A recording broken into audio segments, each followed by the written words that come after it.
ओम शांति। आज है 23 सितंबर 2020 की साकार मुरली। पहले एक नज़र मुरली की मुख्य पॉइंट्स पर। बाबा ने कहा, तुम बच्चों को दिन रात बहुत चिंतन चलना चाहिए कि मनुष्यों को कैसे समझाएं। यह मनुष्य से देवता बनने का पुरुषोत्तम संगम युग है। यह विचार सागर मंथन बच्चों को ही करना पड़े। बाप को तो विचार सागर मंथन नहीं करना है, बाप तो बच्चों को ही सिखलाते हैं। फिर कहा, जो बच्चे सर्विसेबल हैं, नंबरवार पुरुषार्थ अनुसार उन्हों को ही यह चिंतन रहेगा। बाप को भी चिंता हुई, तभी तो ख्याल आया कि जाकर सबको सुखी बनाऊं। साथ में तुम बच्चों को भी मददगार बनना है। अकेले बाप क्या करेंगे? जब तक आत्मा पवित्र ना बने तब तक उत्तम पुरुष बन नहीं सकते। अब तुम एक बाप को याद करो, साथ में सृष्टि चक्र को जानो और फिर दैवी गुण भी धारण करो। तुम कितने खुश नसीब हो। तुमको दिल ही दिल में खुशी होती है, हमको बाप मिला है जिससे हम वर्षा ले रहे हैं। अपने को मुबारक देते रहो। और लास्ट में बाबा ने कहा, दुनिया बहुत बड़ी है तो क्या किया जाए जो घर घर में पैगाम पहुँचे। पर्चे गिराने से तो सबको मिलते नहीं। यह पैगाम तो एक एक को हाथ में देना चाहिए। यह विचार सागर मंथन करो। ऐसा उपाय निकालो जो मनुष्य झट समझें कि यह पुरुषोत्तम संगम युग है। अब सुनते हैं महावाक्यों को विस्तार से। मुरली का सार। मीठे बच्चे, तुम्हें यही चिंता रहे कि हम कैसे सबको सुख धाम का रास्ता बताएं। सबको पता पड़े कि यही पुरुषोत्तम बनने का संगम युग है। प्रश्न, तुम बच्चे आपस में एक दो को कौन सी मुबारक देते हो? मनुष्य मुबारक कब देते हैं? उत्तर, मनुष्य मुबारक तब देते जब कोई जन्मता है, विजयी बनता है या शादी करता है या कोई बड़ा दिन होता है, परंतु वह कोई सच्ची मुबारक नहीं। तुम बच्चे एक दो को बाप का बनने की मुबारक देते हो। तुम कहते हो कि हम कितने खुश नसीब हैं जो सब दुखों से छूट सुख धाम में जाते हैं। तुम्हें दिल ही दिल में खुशी होती है। ओम शांति। बेहद का बाप बैठ बेहद के बच्चों को समझाते हैं। अब प्रश्न उठता, बेहद का बाप कौन? यह तो जानते हो कि सबका बाप एक है जिसको परम पिता कहा जाता है। लौकिक बाप को परम पिता नहीं कहा जाता। परम पिता तो एक ही है, उनको सब बच्चे भूल गए हैं। इसलिए परम पिता परमात्मा जो दुख हरता सुख करता है, उसे तुम बच्चे जानते हो कि बाप हमारे दुख कैसे हर रहे हैं, फिर सुख शांति में चले जाएंगे। सब तो सुख में नहीं जाएंगे, कुछ सुख में कुछ शांति में चले जाएंगे। कोई सतयुग में पार्ट बजाते, कोई त्रेता में, कोई द्वापर में। तुम सतयुग में रहते हो तो बाकी सब मुक्ति धाम में। उनको कहेंगे ईश्वर का घर। मुसलमान लोग जब नमाज पढ़ते हैं तो सब मिलकर खुदा ताला की बंदगी करते हैं। किस लिए? क्या बहिष्ठ के लिए या अल्लाह के पास जाने के लिए? अल्लाह के घर को बहिष्ठ नहीं कहेंगे। वहाँ तो आत्माएं शांति में रहती हैं, शरीर नहीं रहते।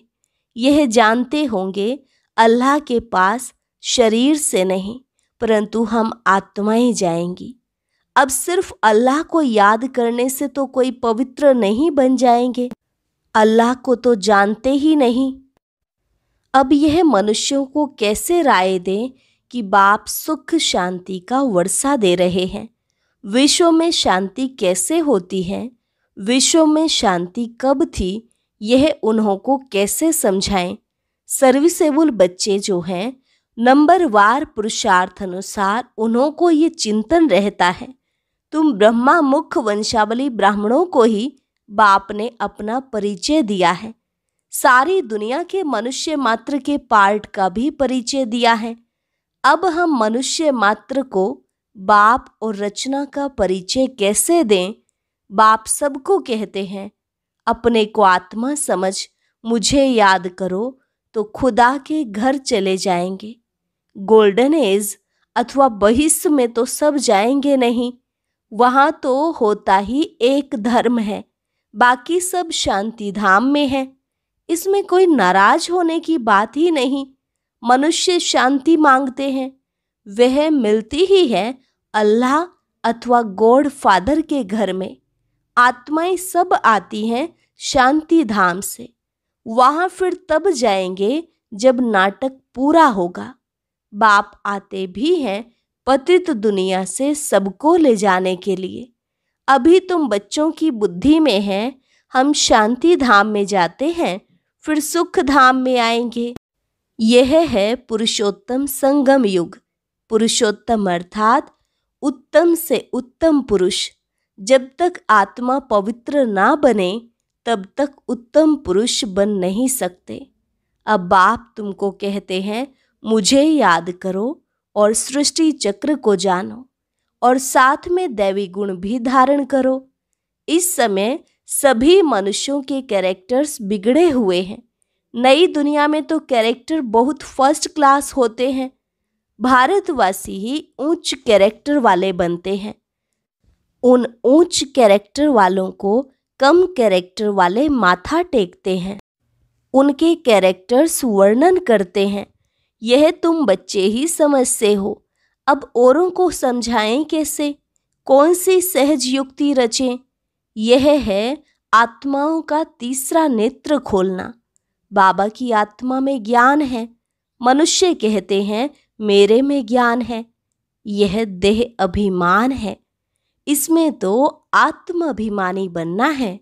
सन्यासी लोगों के पास शास्त्रों का ज्ञान है। बाप का ज्ञान तो जब बाप आकर देवे, युक्ति से समझाना है। वो लोग कृष्ण को भगवान समझ लेते हैं, भगवान को जानते ही नहीं।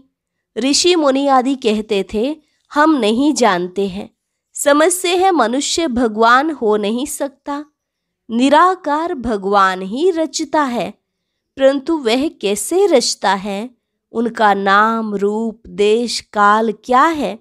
कह देते नाम रूप से न्यारा है। इतनी भी समझ नहीं कि नाम रूप से न्यारी कोई वस्तु हो कैसे सकती? इम्पॉसिबल है। अगर कहते हैं पत्थर ठिक्कर कच्छ मच्छ सब में है तो वह नाम रूप हो जाता। कब क्या कहते रहते।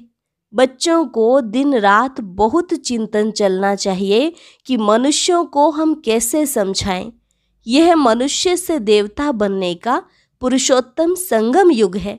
मनुष्य देवताओं को नमन करते हैं, मनुष्य को नमन नहीं करता। मनुष्यों को भगवान अथवा देवताओं को नमन करना होता है। मुसलमान लोग भी बंदगी करते हैं, अल्लाह को याद करते हैं। तुम जानते हो वो लोग अल्लाह के पास पहुंच तो नहीं सकेंगे। मुख्य बात है अल्लाह के पास कैसे पहुंचे, फिर अल्लाह कैसे नई सृष्टि रचते हैं। यह सब बातें कैसे समझाएं, इसके लिए बच्चों को विचार सागर मंथन करना पड़े। बाप को तो विचार सागर मंथन करना नहीं है।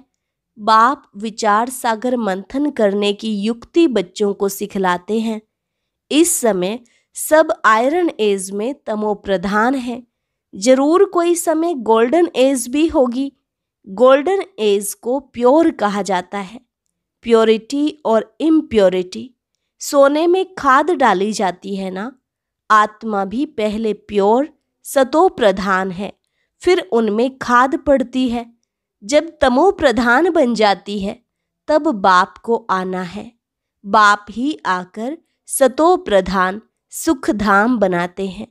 सुख धाम में सिर्फ भारतवासी ही होते हैं, बाकी सब शांति धाम में जाते हैं। शांति धाम में सब प्योर रहते हैं, फिर यहाँ आकर आहिस्ते आहिस्ते इम्प्योर बनते जाते हैं। हर एक मनुष्य सतो रजो तमो जरूर बनते हैं। अब उन्हों को कैसे बताएं कि तुम सब अल्लाह के घर पहुंच सकते हो। देह के सब संबंध छोड़ अपने को आत्मा समझो। भगवानुवाच तो है ही, मेरे को याद करने से यह जो 5 भूत हैं वह निकल जाएंगे। तुम बच्चों को दिन रात ये चिंता रहनी चाहिए। बाप को भी चिंता हुई, तब तो ख्याल आया कि जाऊं जाकर सबको सुखी बनाऊं। साथ में बच्चों को भी मददगार बनना है, अकेले बाप क्या करेंगे? तो यह विचार सागर मंथन करो, क्या ऐसा उपाय निकालें जो मनुष्य झट समझ जाए कि यह पुरुषोत्तम संगम युग है। इस समय ही मनुष्य पुरुषोत्तम बन सकते हैं। पहले ऊंच होते हैं, फिर नीचे गिरते हैं। पहले पहले तो नहीं गिरेंगे ना, आने से ही तमो प्रधान नहीं होंगे। हर चीज पहले सतो प्रधान, फिर सतो रजो तमो होती है। बच्चे इतनी प्रदर्शनी आदि करते हैं, फिर भी मनुष्य कुछ समझते नहीं है, तो और क्या उपाय करें? भिन्न भिन्न उपाय तो करने पड़ते हैं ना, उसके लिए टाइम भी मिला हुआ है। फट से तो कोई संपूर्ण नहीं बन सकते। चंद्रमा थोड़ा थोड़ा करके आखिर संपूर्ण बनता है। हम भी तमो प्रधान बने हैं, फिर सतो प्रधान बनने में टाइम लगता है। वह तो है जड़, फिर यह है चैतन्य। तो हम कैसे समझाएं? मुसलमानों के मौलवी को समझाएं कि तुम यह नमाज क्यों पढ़ते हो, किसकी याद में पढ़ते हो? यह विचार सागर मंथन करना है। बड़े दिनों पर प्रेसिडेंट आदि भी मस्जिद में जाते हैं, बड़ों से मिलते हैं। सब मस्जिदों की फिर एक बड़ी मस्जिद होती है, वहां जाते हैं ईद मुबारक देने। अब मुबारक तो यह है जब हम सब दुखों से छूट सुखधाम में जाएं, तब कहा जाए मुबारक हो। हम खुशखबरी सुनाते हैं, कोई विन करते हैं तो मुबारक देते हैं, कोई शादी करते हैं तो भी मुबारक देते हैं, सदैव सुखी रहो। अब तुमको तो बाप ने समझाया है, हम एक दो को मुबारक कैसे दें? इस समय हम बेहद के बाप से मुक्ति, जीवन मुक्ति का वर्षा ले रहे हैं। तुमको तो मुबारक मिल सकती है। बाप समझाते हैं, तुमको मुबारक हो, तुम 21 जन्मों के लिए पदम पति बन रहे हो। अब सब मनुष्य कैसे बाप से वर्षा लें, सबको मुबारक दें? तुमको अभी पता पड़ा है, परंतु तुमको लोग मुबारक नहीं दे सकते, तुमको जानते ही नहीं। मुबारक देवें तो खुद भी जरूर मुबारक पाने के लायक बने। तुम तो गुप्त हो ना, एक दो को मुबारक दे सकते हो। मुबारक हो, हम बेहद के बाप के बने हैं। तुम कितने खुश नसीब हो। कोई लॉटरी मिलती है या बच्चा जन्मता है तो कहते हैं मुबारक हो। बच्चे पास होते हैं तो भी मुबारक देते हैं। तुमको दिल ही दिल में खुशी होती है, अपने को मुबारक देते हो। हमको बाप मिला है जिससे हम वर्षा ले रहे हैं। बाप समझाते हैं, तुम आत्माएं जो दुर्गति को पाई हुई हो, वह अब सदगति को पाती हो। मुबारक तो एक ही सबको मिलती है, पिछाड़ी में सबको मालूम पड़ेगा। जो ऊंच ते ऊंच बनेंगे उनको नीचे वाले कहेंगे मुबारक हो। आप सूर्यवंशी कुल में महाराजा महारानी बनते हो, नीच कुल वाले मुबारक उनको देंगे जो विजय माला के दाने बनते हैं। जो पास होंगे उनको मुबारक मिलेगी, उनकी ही पूजा होती है। आत्मा को भी मुबारक हो जो उच्च पद पाती है, फिर भक्ति मार्ग में उनकी ही पूजा होती है। मनुष्यों को पता नहीं है कि क्यों पूजते हैं, तो बच्चों को यही चिंता रहती है कि कैसे समझाएं हम पवित्र बने हैं, दूसरों को कैसे पवित्र बनाएं। दुनिया तो बहुत बड़ी है ना, क्या किया जाए जो घर घर में पैगाम पहुंच जाए। पर्चे गिराने से सबको तो मिलते नहीं, यह तो एक एक को हाथ में पैगाम चाहिए, क्योंकि उनको बिल्कुल पता नहीं कि बाप के पास कैसे पहुँचे। कह देते हैं सब रास्ते परमात्मा से मिलने के हैं, परंतु बाप कहते हैं यह भक्ति दान पुण्य तो जन्म जन्मांतर करते आए हो, परंतु रास्ता मिला कहाँ। कह देते यह सब अनादि चलता आया है, परंतु कब से शुरू हुआ। अनादि का अर्थ नहीं समझते। तुम्हारे में भी नंबरवार पुरुषार्थ अनुसार समझते हैं। ज्ञान की प्रारब्ध 21 जन्म, वह है सुख, फिर है दुख। तुम बच्चों को हिसाब समझाया जाता है किसने बहुत भक्ति की है। यह सभी रेजगारी बातें एक एक को तो नहीं समझा सकते। क्या करें, कोई अखबार में डालें, टाइम तो लगेगा। सबको पैगाम इतना जल्दी तो मिल न सके। सब पुरुषार्थ करने लग पड़े तो फिर स्वर्ग में आ जाएं, यह हो ही नहीं सकता। अब तुम पुरुषार्थ करते हो स्वर्ग के लिए। अब हमारे जो धर्म वाले हैं उनको कैसे निकालें, कैसे पता पड़े कौन कौन ट्रांसफर हुए हैं। हिंदू धर्म वाले असल में देवी देवता धर्म के हैं, यह भी कोई नहीं जानते। पक्के हिंदू होंगे तो अपने आदि सनातन देवी देवता धर्म को मानेंगे। इस समय तो सब पतित हैं, बुलाते हैं पतित पावन आओ। निराकार को ही याद करते हैं कि हमको आकर पावन दुनिया में ले चलो। इन्होंने इतना बड़ा राज्य कैसे लिया। भारत में इस समय तो कोई राजाई ही नहीं जिसको जीत कर राज्य लिया हो। वह कोई लड़ाई करके राजाई तो पाते नहीं। मनुष्य से देवता कैसे बनाया जाता है कोई को पता नहीं है। तुमको भी अब बाप से पता पड़ा है, औरों को कैसे बताएं जो मुक्ति जीवन मुक्ति को पाएं। पुरुषार्थ कराने वाला चाहिए ना, जो अपने को जानकर अल्लाह को याद करे। बोलो, तुम ईद की मुबारक किसको कहते हो? तुम अल्लाह के पास जा रहे हो, पक्का निश्चय है, जिसके लिए तुमको इतनी खुशी रहती है। यह तो वर्षों से तुम करते आए हो। कभी खुदा के पास जाएंगे या नहीं, मूंझ पड़ेंगे। बरोबर हम जो पढ़ते करते हैं, क्या करने के लिए? ऊंचते ऊंच एक अल्लाह ही है। बोलो, अल्लाह के बच्चे तुम भी आत्मा हो। आत्मा चाहती है हम अल्लाह के पास जाएं। आत्मा जो पहले पवित्र थी, अभी पतित बनी है। अभी इनको बहिष्ठ तो नहीं कहेंगे, सब आत्माएं पतित हैं। पावन कैसे बने जो अल्लाह के घर जाएं? वहाँ विकारी आत्मा होती नहीं, वॉइसलेस होनी चाहिए। आत्मा कोई फट से तो सतो प्रधान नहीं बनती।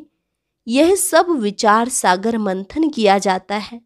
बाबा का विचार सागर मंथन चलता है, तब तो समझाते हैं ना। युक्तियां निकालनी चाहिए कि किसको कैसे समझाएं। अच्छा, मीठे मीठे सिकी लधे बच्चों प्रति मात पिता बाप दादा का याद प्यार और गुड मॉर्निंग। रूहानी बाप की रूहानी बच्चों को नमस्ते। रूहानी बच्चों की रूहानी बाप दादा को नमस्ते नमस्ते, गुड मॉर्निंग। धारणा के लिए मुख्य सार। पहली पॉइंट, जैसे बाप को ख्याल आया कि मैं जाकर बच्चों को दुखों से छुड़ाऊं, सुखी बनाऊं, ऐसे बाप का मददगार बनना है। घर घर में पैगाम पहुंचाने की युक्तियां रचनी है। दूसरी पॉइंट, सर्व की मुबारकें प्राप्त करने के लिए विजय माला का दाना बनने का पुरुषार्थ करना है, पूज्य बनना है। वरदान, नम्रता और अथॉरिटी के बैलेंस द्वारा बाप को प्रत्यक्ष करने वाले विशेष सेवाधारी भव।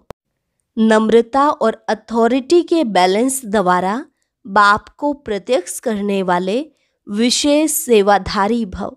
जहाँ बैलेंस होता है वहाँ कमाल दिखाई देती है। जब आप नम्रता और सत्यता की अथॉरिटी के बैलेंस से किसी को भी बाप का परिचय देंगे तो कमाल दिखाई देगी। इसी रूप से बाप को प्रत्यक्ष करना है।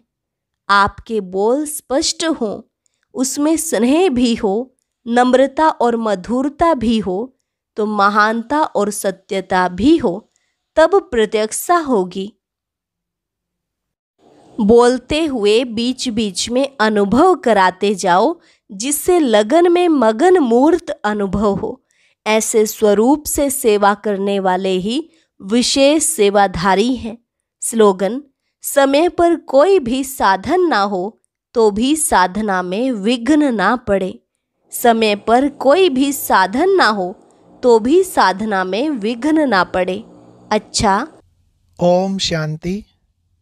जैसा कि सभी भाई बहनें अपने अपने स्तर पर बाबा की प्रत्यक्षता करने के लिए कुछ न कुछ सेवा में नवीनता करते ही रहते हैं, उसी को ध्यान में रखते हुए एक नया प्रोजेक्ट शुरू किया गया है।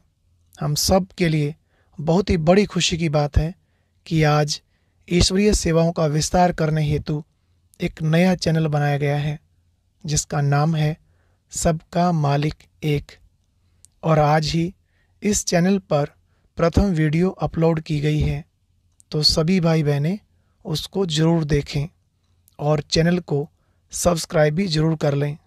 अभी स्क्रीन पर जो बॉक्स दिखाई दे रहा है, इसको टच करें और बाबा के उस नए चैनल पर विजिट करें।